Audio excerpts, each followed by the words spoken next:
Halo teman-teman.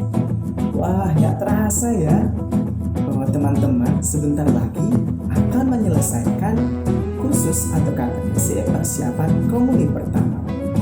Nah, sebelum teman-teman mau menerima komuni pertama, Frater ingin membantu teman-teman untuk berkenalan dengan buku-buku liturgi, alat-alat liturgi, dan juga pakaian petugas liturgi.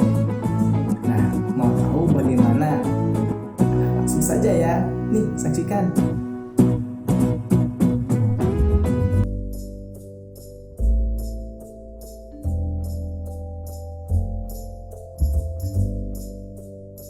Teman-teman, sekarang kita akan melihat buku-buku apa saja yang digunakan dalam perayaan Ekaristi.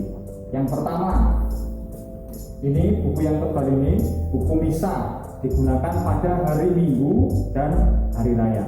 Nah, buku ini biasanya digunakan oleh imam dan juga lektornya. Karena di sini ada doa-doa, misalnya doa pembuka, doa umat, doa persiapan persembahan, dan juga doa penutup. Ada juga bacaannya dari sini, bacaan pertama, bacaan kedua, dan bacaan Injil. Ini biasanya digunakan oleh imam. Nah, tadi itu kan buku yang pertama. Selanjutnya ada ini khusus tata perayaan Ekaristi. Nah, ini buku ini dalamnya menyangkut tata cara perayaan Ekaristi dari awal sampai terakhir. Ini khusus buku imam yang dipakai oleh seorang imam untuk merayakan Ekaristi. Di sini lengkap apa saja yang harus dilakukan dan sebagainya. Tuh, itu tata perayaan Ekaristi. Lalu yang ketiga adalah buku bacaan. Ini khusus bisa dikatakan buku bacaan Misale Romawi. Ini ada tulisannya. Ada perbedaannya teman-teman. Ada buku bacaan harian, misa harian. Misalnya teman-teman diminta oleh Romo untuk menyiapkan atau mengambil buku bacaan misa harian, silakan dilihat saja. Oh, ini judulnya apa? Buku bacaan tahun 2, buku bacaan misa harian. Nah, teman-teman lihat ini ya, yang harian untuk misa setiap hari. Nah, lalu untuk hari Minggu ini. Oh, ini untuk yang khusus dulu. Ini perayaan-perayaan khusus, misalnya ketika peringatan para kudus atau upacara-upacara lain. Lalu yang untuk hari Minggu ada juga teman-teman. Hari Minggu itu yang nih, bacaan kita suci untuk hari Minggu khusus. Nah, jadi teman-teman nanti kalau diminta oleh Romo mengambil bacaan, silakan ambil yang mana ya, dilihat tulisannya untuk hari Minggu atau untuk misa harian atau untuk hari raya. Nah, lalu pesan-pesan misa harian. Kalau teman-teman mengikuti misa harian, kalau diminta untuk menyiapkan Romo untuk mencari buku misa, pesan misa, ini bukunya lebih tipis. Jadi misalnya mencari pesan misa harian, ini yang digunakan oleh Romo. Kalau hari Minggu yang ini, hari raya ini, kalau harian yang ini, ya. Jadi teman-teman bisa membedakan. Itu saja. Nah, teman-teman, kalau yang ini tadi kan untuk pesan misa harian ya. Nah, kan kita juga mengenal ada peringatan wajib atau peringatan fakultatif Santo Santa. Bukunya juga beda, ada khusus nih, yaitu mencari pesan misa Santo Santa. Ketika kita mengikuti perayaan Ekaristi harian, kita memperingati Santo, misalnya Santo Santo Andreas gitu ya. Nah, carinya di sini pesan misa Santo Santa. Tuh.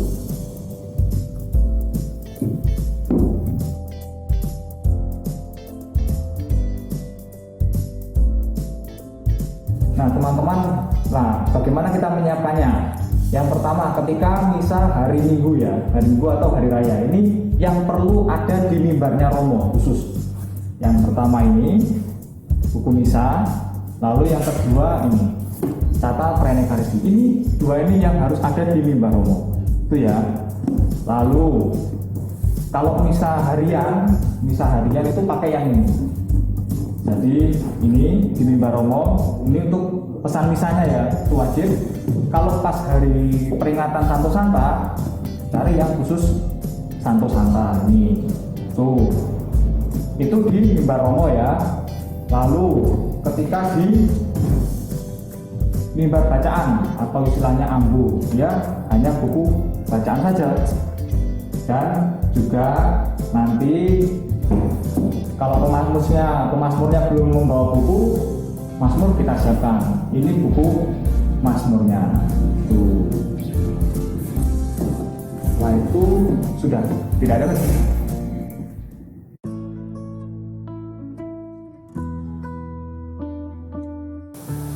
Oke, para adik-adik calon komuni pertama, kita akan mulai menyiapkan peralatan misa. Nah, peralatan misa biasanya disiapkan kan di tempat ini, biasanya di atas nampan. Kita mulai ya. Pertama itu langsung. Nah ini namanya piala. Nah, ini biasanya jadi tempat untuk menaruh anggur. Kemudian ini ada patena. Kemudian langsung saja ke urutannya biar mudah. Ini piala, kemudian ini purifikatorium, biasanya dipakai untuk membersihkan piala. Kemudian lalu sendok kecil. Nah ini ada sendok kecil, biasanya untuk setelah memasukkan anggur, biasanya Romo itu mengambil air, mungkin 3 sendokan air yang air putih. Nah itu. Kemudian di atasnya ada patena. Nah ini untuk tempat hosti besar. Nah hosti besarnya nanti bakal ditaruh di sini. Kemudian setelah itu ada pala. Nah ini sebagai penutup. Nah penutup hosti besar ini. Dan juga biasanya dipakai ketika Romo berdoa itu untuk menutup piala agar ini anggurnya itu aman. Kemudian setelah ini kemudian nanti korporale. Nah korporale ini biasanya dibuka, diletakkan di altar. Nah ini untuk meletakkan piala, kemudian hosti besar di atas ini, di atas patena, kemudian di sebelah sini hosti kecil. Nah, itu sibori. Nah, ini juga berfungsi untuk kalau misalkan ada hosti itu ya, hosti yang kecil-kecil, pecahan-pecahan hosti kecil itu jatuhnya ke sini. Nah, jadi nggak terbuang gitu. Nah, jadi kita langsung mulai piala ini ya, susunannya. Yang pertama piala, kemudian purifikatorium, kemudian sendok kecil, lalu patena. Nah, patena ini kan diisi dengan hosti besar. Nah, ini hosti besarnya. Biasanya hosti besar ini untuk Romo dan waktu doa syukur agung itu biasanya akan didoakan, kemudian nanti setelah anak domba itu akan dipecah-pecah, diberikan kepada Romo yang lain. Nah itu setelah ini kemudian ditutup dengan pala, kemudian dengan korporale. Nah, ini korporale sudah. Nah ini untuk piala sudah selesai. Kemudian yang kedua, menyiapkan sibori. Nah, sibori itu sebenarnya ada beberapa macam bentuk. Nah, ini yang biasa digunakan para frater di sekolah tingkat kecil, no? Ini disiapkan, namanya sibori, tempat hosti kecil. Nah, kalian ini hosti kecilnya. Kira-kira ini sejumlah frater yang akan mengikuti misa.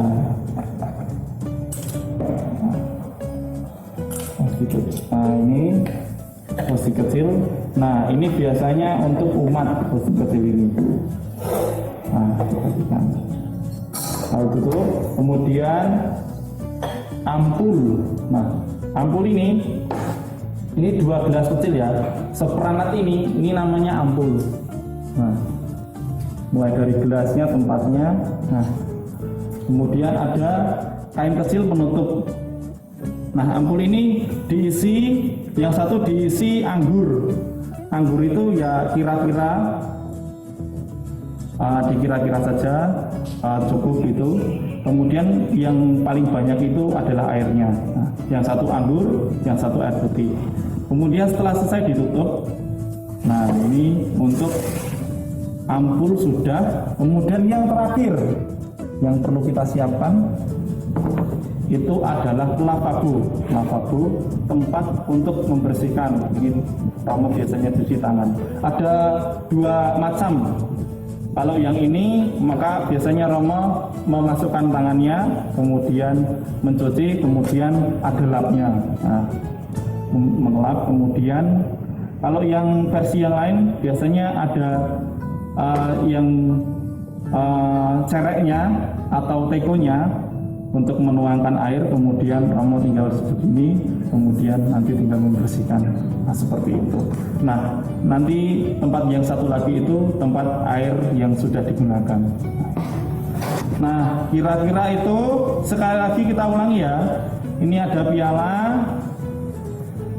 ada purifikatorium, sendok kecil, kemudian pala, kemudian korporale. Kemudian di sini ada sibori, di sini ada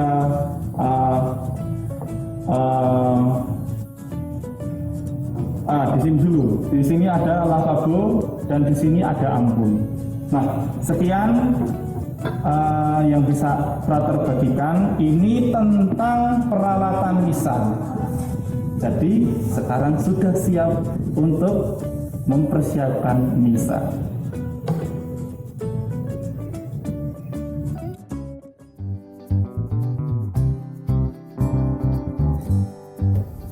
Teman-teman, ini ada tambahan peralatan liturgi.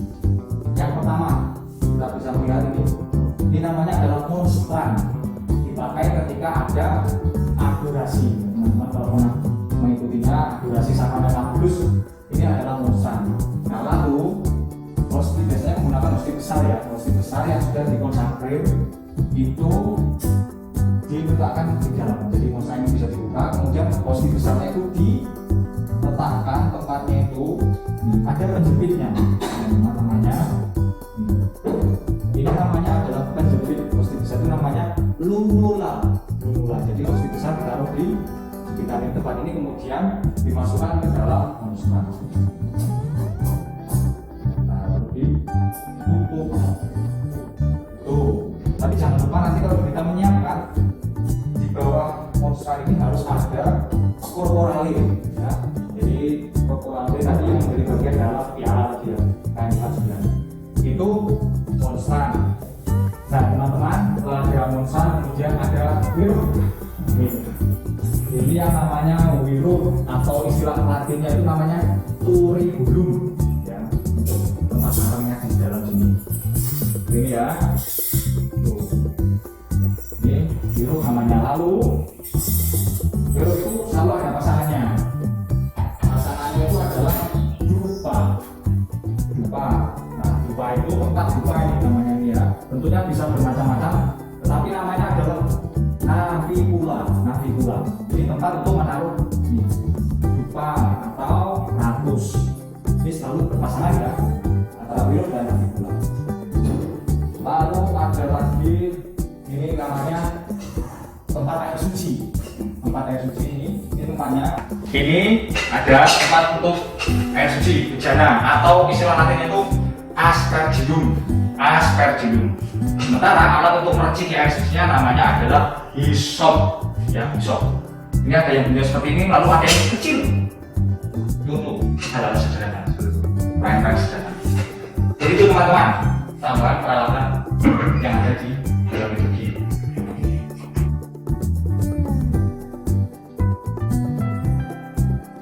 Nah, teman-teman, sekarang kita akan menyiapkan pakaian liturgi ya. Dimulai yang pertama dari kasua dan stola atau imam.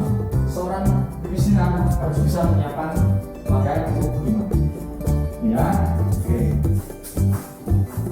Kita siapkan dulu. Yang pertama ini kasula warna hijau, artinya dipakai ketika masa biasa, ya, minggu biasa, ya, sebelumnya. Bagaimana cara menyiapkannya ini teman-teman? Jadi ini yang di belakang ya, yang di belakang itu, yang di atas nantinya kalau di atas meja. Jadi kita taruh yang belakang ada di posisi atas, ini ya. Kemudian kita lipat supaya memudahkan imam untuk memakainya.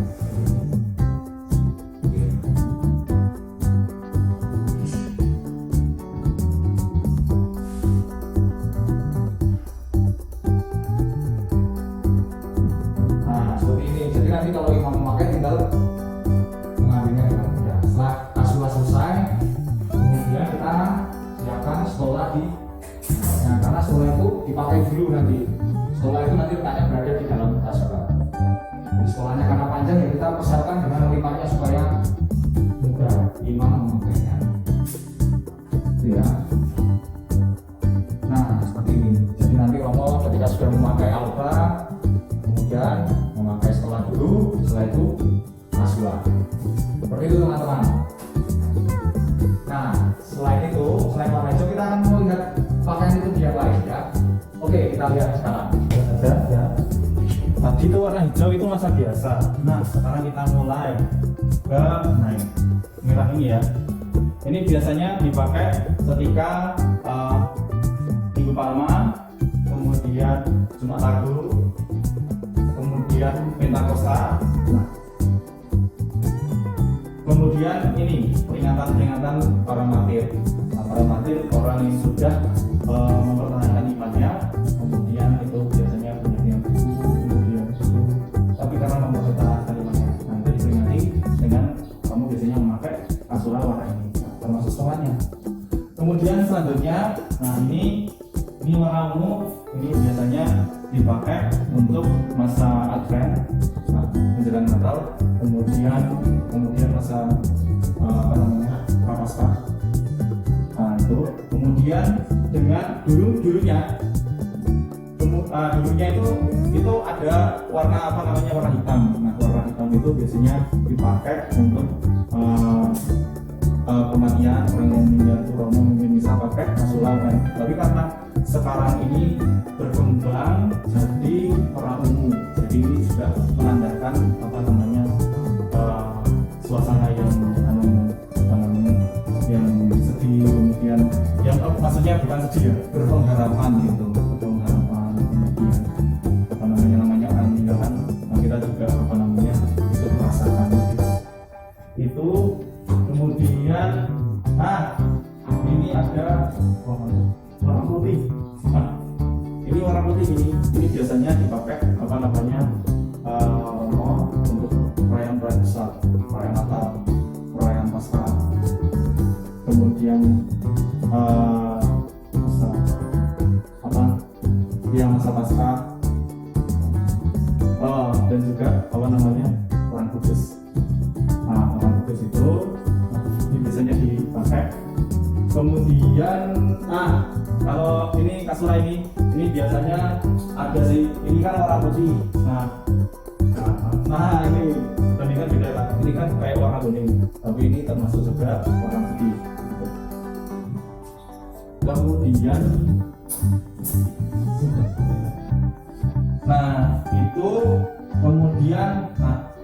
ada juga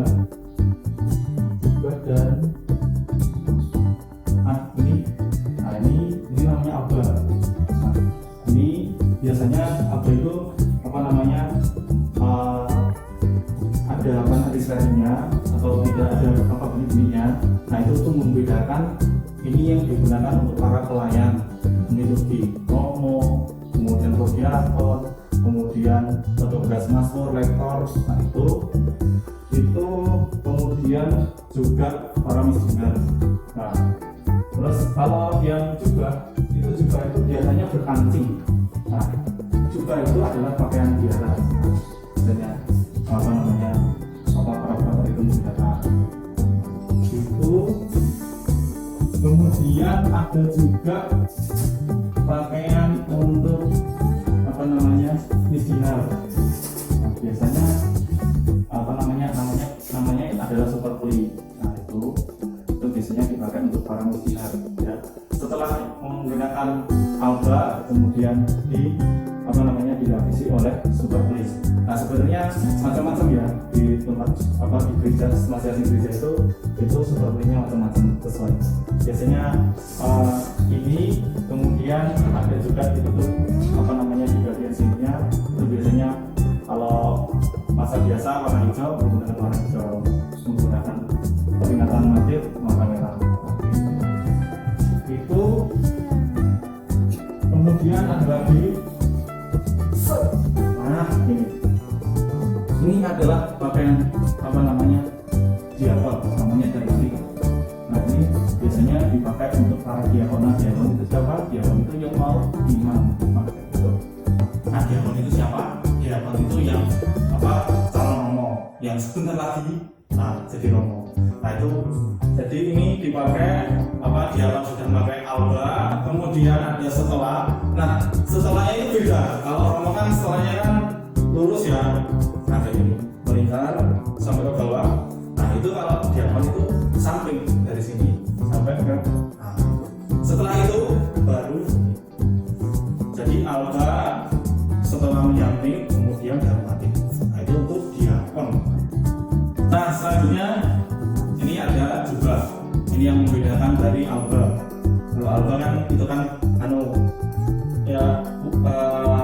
pakaian yang putih, kemudian ada biasanya dari tulisannya. Nah itu biasanya dipakai untuk para pelayan seperti romo, kemudian pelayan ekaristi dan juga pelayan dalam ibadat oleh romo, kemudian prodiakon, kemudian pemasmur, dan juga misioner, kemudian pembacaan. Nah itu juga ini biasanya dipakai. Kalau ini juga biasanya dipakai untuk para frater, bruder, kemudian romo, ini para biarawan. Nah itu dipakai toh. Kemudian ada juga bapak uskup. Nah kalau bapak uskup itu jubahnya beda. Bedanya di mana? Itu biasanya di kancing-kancingnya ini ada warna merah. Kalau jubahnya putih, biasanya kancingnya itu ada warna merah. Kemudian ada juga jubah yang warna hitam. Pokoknya ya ada kancingnya ini jubah. Dan ada juga suster.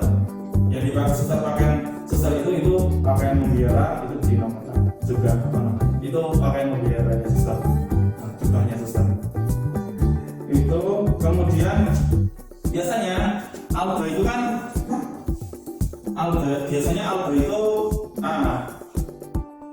biasanya panjangnya itu melebihi kaki gitu. Jadi untuk mengatasinya, nah ini frater membawa ini namanya single tali pengikat. Nah single atau tali pengikat ini biasanya dipakai untuk mengikat alba biar lebih panjang. Nah ini cara memakainya seperti ini ya, menggunakan. Nah ini dijadikan jadi dua ini.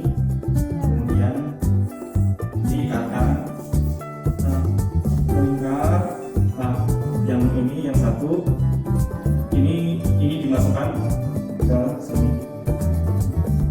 Oke, masuk. Kemudian ditarik kanan dan kiri. Kemudian di sebelah kanan ini dimasukkan seperti ini. Nah, biarkan di sini ada sisa. Kemudian yang sisanya ini dimasukkan seperti ini.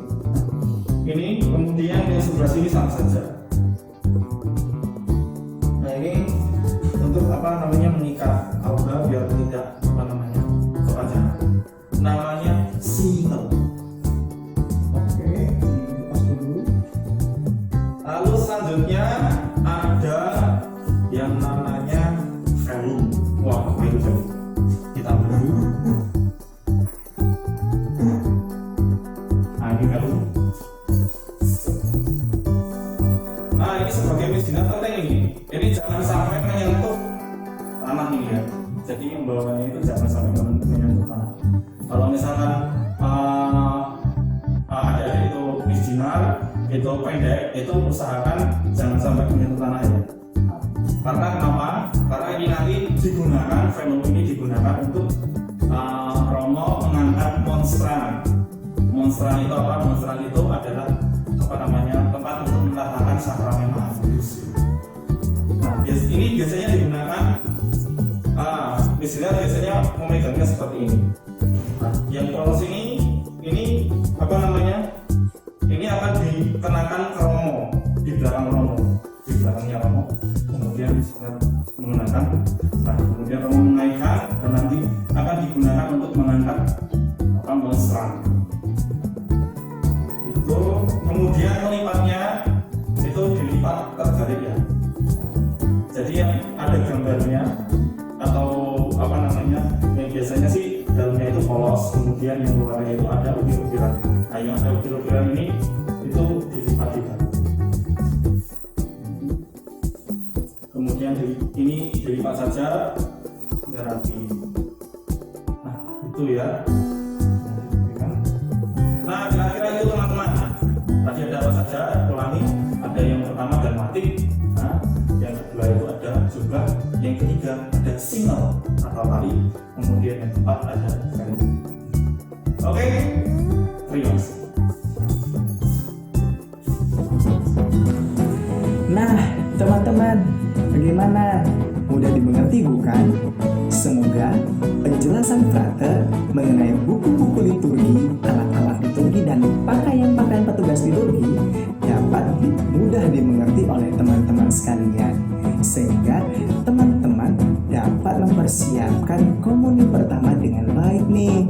Gak terasa ya, sebentar lagi teman-teman mau menerima komuni pertama. Oke, sampai jumpa dalam video selanjutnya, di mana Frater akan memberikan penjelasan kepada teman-teman bagaimana tentang tata perayaan Ekaristi. Penasaran bukan? Yuk saksikan terus video-video katekese persiapan komuni pertama Frater di channel YouTube Skolastika FC Yogyakarta. Dadah, sampai jumpa.